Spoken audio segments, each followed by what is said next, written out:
So, as you know, Joe Biden just announced that he dropped out of the race, and whether you're on the side of that being good or side of being bad, Donald Trump is terrified of running against Kamala Harris.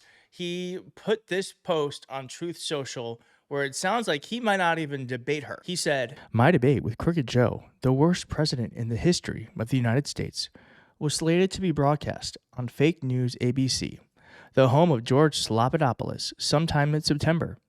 Now that Joe has surprisingly has not quit the race, God, that's hard to say. I think the debate with whomever the radical left Democrats choose should be held on Fox News rather than very biased ABC. Thank you." So this is classic Donald Trump hedging. What he's doing is he's creating a scenario where if his opponent doesn't do exactly what he says, then he will throw a tantrum and won't do a debate. Debates are always kind of negotiated between the two campaigns, and so for him to just put a stake in the ground and say Fox News or nothing else, then that's him saying, I don't really want to debate her. And he's also said, Politico just came out with a report that said that it's striking how much GOP anger there is over today's news. Donald Trump's campaign is built to beat Biden. I'll explain to you what that means in a second, but a GOP source told Politico that he doubts Trump will debate Vice President Kamala Harris. He'll likely call her a, quote, illegitimate candidate. So that's where this is heading. Donald Trump doesn't want to get near Kamala Harris, and I don't blame him because Kamala Harris is a prosecutor. He's a criminal. The contrast couldn't be clearer. Donald Trump is now the old one. She's the young one. And a preview of what this is going to look like. Here is a video that came out. It just resurfaced from 2020 when Kamala was running for president. This is a preview of the next 100 days. Sick of this? Well, think about this. He's a world leader in temper tantrums. She never loses her cool. She prosecuted sex predators. He is one. Grab him by the... She shut down for-profit colleges that swindled Americans. He was a for-profit college. At Trump University, we teach success. Literally. He's owned by the big banks. She's the attorney general who beat the biggest banks in America and forced them to pay homeowners $18 billion. He's tearing us apart. She'll bring us together. This is Trump. And in every possible way, this is the anti-Trump. So if that's what you're looking for in your next president, there's really only one. Kamala. Woo! I mean, I don't know about you, but I am enthusiastic about the prospect of ads like that running for the next 100 days and seeing her prosecute the case against Donald Trump. So I think this is overwhelmingly a good thing for us and a bad thing for Donald Trump. And Donald Trump knows how effective she is. Because he has actually donated money to her campaign.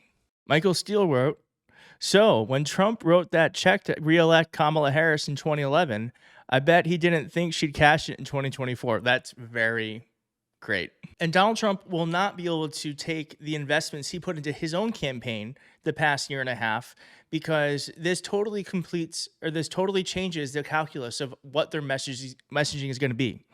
The Atlantic wrote a really long profile on the strategy of the Trump campaign. I'm going to link that in the description. But basically what they did was they created a message around data. They've poured millions of dollars into this to create messaging, ads, and targeting for voters that kind of show Biden is infirm and Donald Trump is strong and very smart and Donald Trump is weak, and Joe Biden is weak. And that's now all out the window. It's all out the window. The Biden and the Trump campaign, it has reported, has been really nervous about Joe Biden dropping out because they know that their best chance of winning was against Joe Biden because Donald Trump is such a characteristically terrible candidate. And the fact that he picked J.D. Vance is probably going to be one of the worst political decisions in a modern generation because it does not expand his lead at all. It does not expand his base. He doesn't need to win Ohio. And it's just J.D. Vance in a lot of ways more extreme than Donald Trump. J.D. Vance has said that there should be a national abortion ban. J.D. Vance has said that we should get rid of no-fault divorce, even for people who are in abusive relationship. This is one of the great tricks that I think the sexual revolution pulled on the American populace, which is this idea that, like, well, okay, these marriages were fundamentally, they were maybe even violent, but certainly they were unhappy, and so getting rid of them and making it easier for people to shift spouses like they change their underwear, that's going to make people happier in the long term. And maybe it worked out for the moms and dads, though I'm skeptical, but it really didn't work out for the kids of those marriages. It couldn't be more extreme than J.D. Vance. And so Donald Trump is in a very precarious situation, one of which is now even much more complicated because we have a fighter like Kamala Harris who is going to be prosecuting the case against a criminal. And so I am telling you right now, I'm going to do everything I can to make sure Kamala Harris is elected and is the 47th president of the United States, the first black female president of the United States, the first woman president of the United States, and let's commit to do that together. I don't know what's wrong with you young people. You think you just fell out of a coconut tree?